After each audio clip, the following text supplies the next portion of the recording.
दोस्तों, अगर आपको लगता है कि आपकी किस्मत खराब है तो आज मैं आपके साथ जो मोटिवेशनल स्टोरी शेयर करने वाला हूँ वो सिर्फ आपके लिए ही है। इसे अंत तक ध्यान से ज़रूर सुनिए। तो बिना समय गवाए चलिए कहानी को शुरू करते हैं। एक जंगल में एक महात्मा रहते थे। उन महात्मा की खासियत यह थी कि वे किसी का भी भविष्य बता सकते थे। बड़े बड़े राजा उन्हें मानते थे और उनके बताए हुए मार्ग पर चलते थे। उस जंगल के बीचों बीच से एक नदी गुजरती थी और उन महात्मा की कुटिया उस नदी के किनारे पर ही थी। नदी के दोनों तरफ दो अलग अलग शक्तिशाली राजाओं का साम्राज्य थे। वे दोनों ही राजा उस महात्मा को बहुत मानते थे। वे दोनों जब भी कोई बड़ा कार्य करते थे तो उन महात्मा से सलाह लेने के लिए अवश्य आते थे। एक दिन इन दोनों राजाओं में किसी बात पर कहा-सुनी हो गई। बात इतनी बढ़ गई कि नौबत युद्ध पर आ गई। युद्ध की तारीख और समय ये दोनों तय कर दिया गया।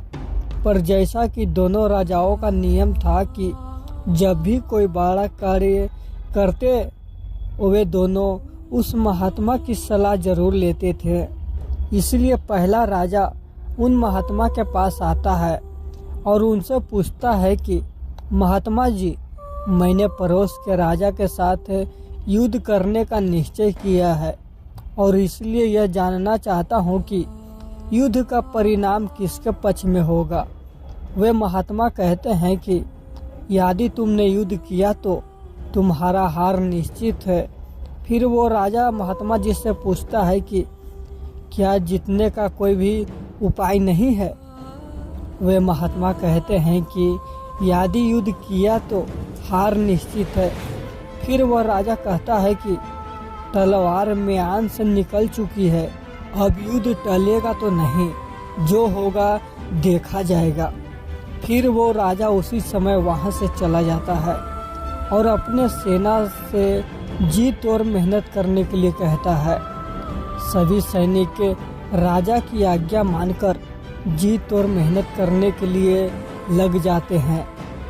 दूसरे दिन दूसरा राजा उन महात्मा के पास आ जाता है और उनसे पूछता है कि महात्मा जी, मैं पड़ोस के राजा के साथ युद्ध करने के लिए जा रहा हूँ, इसलिए मैं इस युद्ध का परिणाम जानना चाहता हूँ। युद्ध किसके पक्ष में रहेगा। वे महात्मा कहते हैं कि निस्संदेह जीत तुम्हारी है और उस राजा के पास तुम्हें हारने का कोई उपाय नहीं है। उन महात्मा की बात सुन वो राजा बहुत ही ज़्यादा प्रसन्न हो जाता है और सीधा जाकर अपने सेना को यह खुशखबरी सुनाता है कि युद्ध में उनकी जीत पक्की है। यह बात सुनकर उस राजा के सैनिक भी बहुत खुश हो जाते हैं और युद्ध की तैयारियां में लग जाते हैं। समय बीतता है और युद्ध का दिन आ जाता है। रणभेरिया बजाई जाती है और युद्ध शुरू हो जाता है। दोनों सेनाएं एक दूसरे के साथ भिड़ जाती है और मार काट मच जाती है। देखते ही देखते जिस पहले राजा की हार निश्चित थी वे दूसरे राजा की सेना को ढेर कर देती है और पहला राजा वो युद्ध जीत जाता है जिसे उन महात्मा ने कहा था कि वो युद्ध हारेगा। युद्ध जीतने के बाद वो पहला राजा उन महात्मा के पास चला जाता है और उनसे पूछता है कि महात्मा जी, आपने तो कहा था कि मैं तो वो युद्ध हार जाऊंगा, लेकिन मैं तो युद्ध जीत गया। आपकी भविष्यवाणी गलत कैसे निकली। फिर वे महात्मा उस राजा से कहते हैं कि मैंने तो कहा था जो तुम्हारे भाग्य में लिखा था, लेकिन तुमने अपने कर्म से अपने भाग्य को बदल दिया। तुम्हारी जीत का कारण यह है कि तुमने अपने भाग्य से ज़्यादा अपने कर्म को आवश्यक समझा और उस दूसरे राजा ने अपना सब कुछ भाग्य पर छोड़ दिया।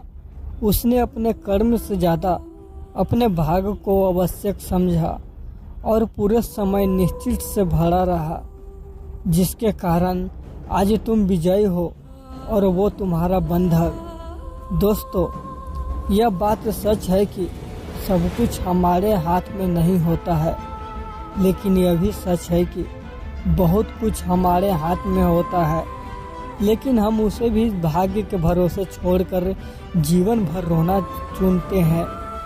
दोस्तों, लोग जानते हैं कि स्वस्थ कैसे रहा जा सकता है, लेकिन समय ना होने के बहाना बनाकर वे अपने अंदर बीमारियां पालते रहते हैं, और जब कोई गंभीर बीमारियां हो जाती है तो वे लोग अपने भाग्य को दोष देना शुरू कर देते हैं।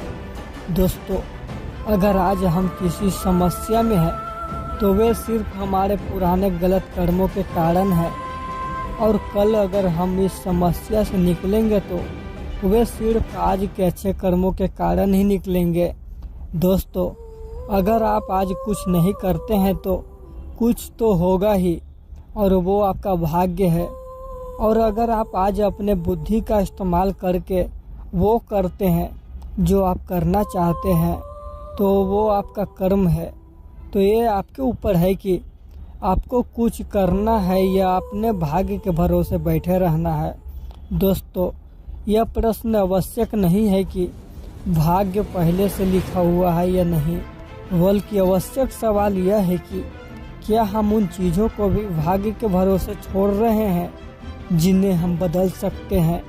दोस्तों, आज की यह कहानी आपको कैसी लगी, कृपया मुझे नीचे कमेंट बॉक्स में कमेंट करके ज़रूर बताइए। और अगर आपको यह कहानी पसंद आई होगी तो अपने दोस्तों के साथ इसे अवश्य शेयर कीजिए, ताकि और लोगों को भी यह कहानी सुनने को मिल सके। जय सिया राम।